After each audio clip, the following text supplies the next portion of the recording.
Whether they attack me or they don't attack me, I don't care about those things. When they sit alone, they know I'm telling the truth. A president can say a lot of things and say nothing at the end. President Ruto has got a platform to speak and not say anything. A Pan-Africanist, when he sees children being murdered, a Pan-Africanist, when he sees occupiers killing the rightful owners of the land, can never sympathize with such people. Forceful removal is what we lived in South Africa. We know what it means. Where you wake up tomorrow, yesterday you had all house, land, everything. Tomorrow you have nothing. That's what we're seeing now. And then President Ruto says, I'm with Israel. And then you, the young ones in his party, don't stand up to say, but no, it's not done. It's not done. We did that in the ANC and we got expelled for that. No, and we don't have any regret for doing that. The elders have got a potential of destroying the future of young people. That's why they say they've got Africa 2060 vision. But they won't be there in 2060, so I don't know what they are talking about. So you, if you are to be the youth, and the youth that must be taken serious, you must from time to time call your elders to order. That's how Africa is going to realize its potential. These elders have destroyed our continent through dictatorship, through family arrangements, and the youth kept quiet. South Africa was liberated by the youth. Render South Africa ungovernable and unworkable, the youth did that. In 1985 and 1986, South Africa had a permanent protest every day, to a point where martial law was declared, state of emergency, twice in 1 year. Because they declared the first one, the youth were saying, we don't care, do what you want to do. They had to declare another one because they thought the youth didn't hear. But they heard and they were defiant. And that's what brought 1994, because of the youth of the 80s. So the youth of Kenya can make Kenya politics to be what you want them to be. President Ruto is a new, fresh air. Because, it has always been like, it has to go between the Odingas and the former president, the Kenyattas. So when he came in, we're like, we now are graduating the, what do you call it, family dynasty. We said the family dynasty arrangement is going away. We said this was a perfect Pan-Africanist. I'm not denouncing him as not being a Pan-Africanist. All I'm saying is, stay true to what you are saying. It doesn't matter how many people are criticizing you or not. We still have a lot of hope in him. Once you start having a self-respect, to know that we we can do what they are doing. And we can even do it much more better than them, because we are a gifted nation. Remember, we're surviving under difficult conditions of colonialism and imperialism. Imagine, as we survive under such conditions, imagine if there were no such conditions. Would have been something else in this world. The world will be coming to nil here because of who we are. So currently Kenyans are protesting the Kenya Finance Bill 2024, rightfully so, and are on the streets protesting and speaking their minds online as well about why this bill should be rejected. And I just wanted to talk about how this bill is a consequence of having a neo-colonial government who has no loyalties but to itself and Western powers and predatory institutions like the IMF and the World Bank. This bill essentially taxes every facet of life and every service that you can think of that affects Kenyans and people living in Kenya, including things such as a VAT tax of 16% on debit and credit cards, e-money transfers, basically any exchange of money, including Forex, and other things like an eco-levy tax that is going to affect the price of things that are already expensive and inaccessible, such as diapers and sanitary towels, which will only increase period poverty. But essentially, if this government could tax our ability to breathe oxygen, they would. And this is all happening because this government, despite having received 941 million from the IMF in January, is in debt, owes the IMF 3.5 billion US dollars and can't make up that money. Why? Because this government is corrupt, does nothing for its citizens, and borrows money that it then misuses, and then Kenyan citizens have to pay for it because institutions like the IMF, they give you money, but they're gonna come looking for it. So this government borrowed almost $1 billion at the beginning of this year, can't explain what that money went towards doing, and now wants to tax Kenyans so heavily at a rate that they have never been taxed before in order to pay back that debt, yet they can't explain what that money was used for. And then on top of that, these politicians don't even care to lie well anymore. How can you write a budget and put 800 million Kenyan shillings for confidential use? You don't even feel that you owe your citizens transparency to tell them what you're going to use that money for? The First Lady's office is getting 700 million Kenyan shillings. Why? Why? Explain it. It doesn't make any fucking sense. Don't get me wrong. I don't think there's any, in all the time I've lived here, I don't think there's any Kenyan government that has not been neo-colonial, that has not exploited its citizens, that has not been corrupt. But Ruto and his government, they're taking it to a whole new level. Their intentions are absolutely to gut this country and sell it for parts to the highest bidder. And predatory institutions like the IMF are helping that happen quickly. In fact, that is what they hope would happen. And just to remind you of another neo-colonial policy that Kenya is very willingly participating in, is that this government is going to send troops to Haiti to help combat gang violence. What that just means is that the US got tired of spending money sending its own troops there, and it got expensive, and they outsourced that labor to a country that is willing to do it for them for cheaper. And where's that money going? It's not even going to help Kenyans. Not that would be a good thing, because we should be in solidarity with our brothers and sisters across the ocean. But that money is just going to go back to the fucking IMF. Back to the hands that it came from. Another decision that's been made that's going to really affect Kenyans, but this government is backing, is a mass relocation of the UN agency staff from New York to Nairobi. The United Nations Population Fund is going to move here so that they can be closer to the people they're helping. But that's not the real reason. The real reason is that it will be cheaper for the UN and for these Western powers to relocate their staff here, because it will be cheaper to maintain, and they have a neo-colonial government that is just going to allow them to do that. So why would they spend money keeping people in the US? And what this is going to lead to is mass gentrification. It's only going to make this city and this country more expensive than it already is for its citizens. So this goes just beyond this finance bill. This finance bill is a symptom of just what this government is willing to do to line its own pockets with Western money at the expense of its citizens. If they could sell this land and kick us off to somewhere else, they already would have. They already would have. And they're pretty much helping colonialism stay alive on this continent by doing things like this. And that's why it is so incredibly encouraging to see Kenyans on the streets fighting for their rights and having their voices heard and saying no to this bill. So I want to remind people that we're rejecting this bill completely. Land.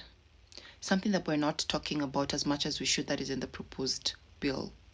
They want to change the terms of owning land from freehold to leasehold. What does that mean? Freehold means that the land is yours. You can do whatever it is that you please with it, and there's no given period of time. It's like the land, our ancestral land that our parents, grandparents, great-parents have, and they pass on from generation to generation. So what they want is to change that to leasehold, which means that you are given the land for a particular period of time. For example, in Nigeria, it's 100 years. So if that happens, or when that happens, it means that yearly you have to pay a certain amount to the government, or a service charge, and in some cases both, a yearly charge and a service charge. Tell me why our parents, our grandparents, our great-grandparents need to pay for land that has been in their family for the last 200 years, 300 years, 400 years. It doesn't make sense. You're taxing someone for something that they have had already, and for new landowners, it simply is not fair. It's not right. But what is the end goal? If the government is giving out the properties as leasehold, it means that after your given period of time, whether it's 100 years, the government can take the land after you're done with the lease. And who is influencing this? The IMF. Who are the IMF? Who are the IMF? Sorry, the Westerners, yes? America. Land is very important. Land is what makes Africa supreme. That is what makes Africa powerful. That is what makes Africa better than any other continent in the world. It is land, because with land you are able to produce your own food, whether it's for domestic consumption, whether it's for export, whatever it is. And with land also comes with minerals, with land also comes oil. So if the government, and not the Kenyan government, of course, if the American government is able to grab all of our land like they did before, Ukoloni reloaded. Literally, this is Ukoloni reloaded. If they're able to do that, then it means that they will be able to control the economy 100%, 100%, because the only reason why we're surviving is because we have food. And remember, they introduced the GMO thing. We have fruits that don't have seeds. That is so unnatural. How do you have fruits that do not have seeds? It means that you have to go back to whoever, and that is the plan with farmers or for farmers. They need to be going back to the government to be getting seedlings or seeds, because GMO, guys, we are really getting freaked in the ass. We're really getting freaked in the ass, because if the land thing passes, and in 100 years, nobody actually owns their land, and the government decides to own the land. No, reject finance bill. You must reject the finance bill. There's so many other outrageous things in it. But this one, land is why we are thriving. Land is why Africa is Africa. We are able to produce our beautiful, beautiful fruits and vegetables. No, reject the finance bill. This just ain't it. We have this white man calling out his own people for the things they keep on hiding but are coming out to the light. The administration, for very good reason, does not want cell phone videos of American troops doing that shooting during an election year. So they reached out to other people. Canada was asked first. Canada refused. CARICOM refused. Brazil refused. West African countries refused. And finally, Kenya agreed because Kenya needed the money. You see, you take the normal rate of tax in the UK. The rate of corporate tax, it's dropped. It's now about 18%. Okay, but you see, Apple, Amazon, Microsoft, all of these companies have their headquarters in Dublin, Ireland. And, Ireland, its economy is one of the fastest growing in the European Union, okay? Germany is actually in recession. They're going down because, the price they have to pay for the gas that they're now forced to buy from the United States is 6 times what it used to be from Russia. The pipeline was blown up, okay, by let's face it, by the Americans, okay? And so the situation now is that, many German companies are actually now saying, how do we solve this problem? Volkswagen has a big plant in China, but the Americans have told the Germans, now, look, you close that thing down. There's also a big pharmaceutical company in Germany which operates in China. Again, the Americans have said, you close that thing down. You got to stop trading. But the Americans themselves trade, okay? The amount they buy from China is about $380 billion a year. But anyway, so the situation here is, you're absolutely right. You see, what we're doing is we're taxing ourselves out of existence. We used to be, we were known as a coffee-producing country. And I then think and say, well, why are we making this relationship with Haiti? The situation that is going on in Kenya is really bringing a lot of attention to East Africa.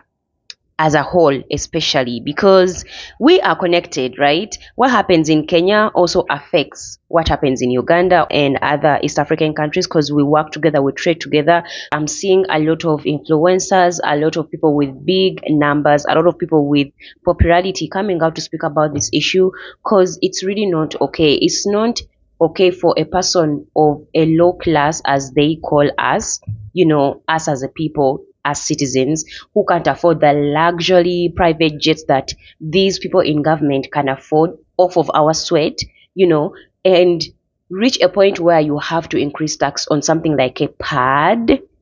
Like, that's something that I wish it was free for, especially women. Like, accessing a pad, now you have to increase tax. You have to increase tax on pads, where we have children in Africa, children in East Africa, children in Kenya who can't even access a simple thing as a pad, and you're making it even harder for them to access one. Is that something that is really benefiting the people? Increasing the price of bread. And also, one thing people are ignoring that I really want to emphasize about is land. Land is something that really makes Africa stand out because we have plenty of it. We have abundance in land, people, resources. We literally have a lot of these things given to us by our creator, and these people, they see like them people where President Luto went in a private jet in luxury to meet in the USA. Those people don't have like a lot of things left for them. The land they have is really occupied. They don't really have a lot of land, minerals, or anything that can help them move life. And in a time where Africa is rising, we are starting to know the truth and the reality of what it is. They are panicking, and of course they need to have someone that they can puppet around, that they can make a superpower kind of a person, as you see Russia is doing with West Africa. So the US is also looking into East Africa to get someone that they can move and toss around, someone that can do whatever they want. And who better than who we are seeing today, the representative, the president of Kenya, because that's how it looks like. That's how it looks like. There's no way we are going to stand here and ignore a person, sell us off, and not say something about it. This is a problem that our grandparents, our parents were so much fed fear that they accepted everything. They sold us. They didn't mind about everything. And another thing I like about the situation is the finance bill of Kenya. A lot of people had not understood it, but because of social media, it was broken down so that even the person who can't access a phone, or who can't really speak the English they use that is so strong in the constitution in whatever they bring out, was able to understand because it was translated by people in the local language, because now people understand what is going on. Most of the times when these bills are read, when these bills are put out, some people don't really get to understand what it's about. Like, they hear a few things. I would say even in Uganda, where they say, oh, Ugandans speak a lot of English, whatever. But a lot of constitution laws pass and people don't understand them because they are in English. Why Kenyans have reacted to this point that they even, burnt a part of the parliament, which I don't know if it's right or wrong, but I mean, things have to be done, is because even the person, like I said, who doesn't understand what is going on was able to get the information because it was moved by people. It's a collective fight. Everyone is involved.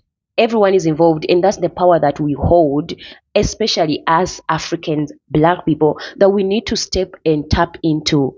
That's the kind of power that we need. And this is all the time that I come out and say, yes, we can abuse, insult, and say all these horrible things about the USA, about Russia, about China, about India, about all these people from the Western countries or the Arabs.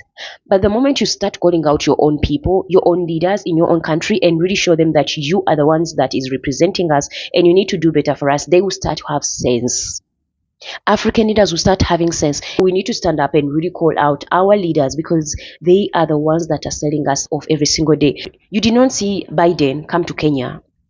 You did not see him get on a flight to come to Kenya to negotiate about whatsoever. It was our African person, our African man, our African leader, our Kenyan leader that got his legs up, sat in that luxury of a private jet or whatsoever with 800 or 200 million whatever spent, to go to the USA and make a deal that is going to allow foreigners to come and use our land, when even in times before, in colonization, they came still and took over our land and did whatever they want on our land and chased us away from our land and divided us on our land. You're still letting them come, now putting it in bills to let foreigners be able to come and lease openly our land, use our land openly wherever they feel like, and you call yourself a leader that is going to break the chains of colonization in Africa. Make it make sense. See what's happening in South Africa. As an African, this is a time where we should really rise up as together as one and fight for our land and for our countries and for our continent, because it's the new scramble of Africa that is going on. Christianity that they've been using with our parents, grandparents, and the generations before is fading away. They can no longer control our minds. So if that powerful thing that has been helping them is fading, they need to look for a better solution. Like I said, Russia is using West Africa now to be part of Africa some way or the other. At least Russia has some resources, I must say. But then when you look into the USA, these people have been going to every nation and messing it up. And when they see a nation is rising and is non-dependent on them, they want to go, actually they go mess that country up, bomb things that make sense in that country, or sanction, quote unquote, those countries from moving or doing trade with certain countries, because it doesn't put the USA on top of the chain. And when the US is not on top of the chain, it's like a rich kid seeing a poor child getting all the favors in the world when they already have money, when they already have everything, but they still feel bad that this poor kid, this poor child is getting something. Why are they getting something? That is the USA. That is the USA. Guys, that is it for me in the video. Let me know what you think about this. I know it's a bit long of a video, but I think it's very important that we talk about these things and put them to the light and show the world that these people, the leaders that we have, are the biggest traitors, are the biggest problem Africa has for us to stay disrespected, and we must call them out. Guys, thanks for watching. Don't forget to like, subscribe, hit the notification bell. I'm always posting. Yeah, thanks for the super chats, the members. I always appreciate your time. Thank you so much. I will see you in the next video. Bye.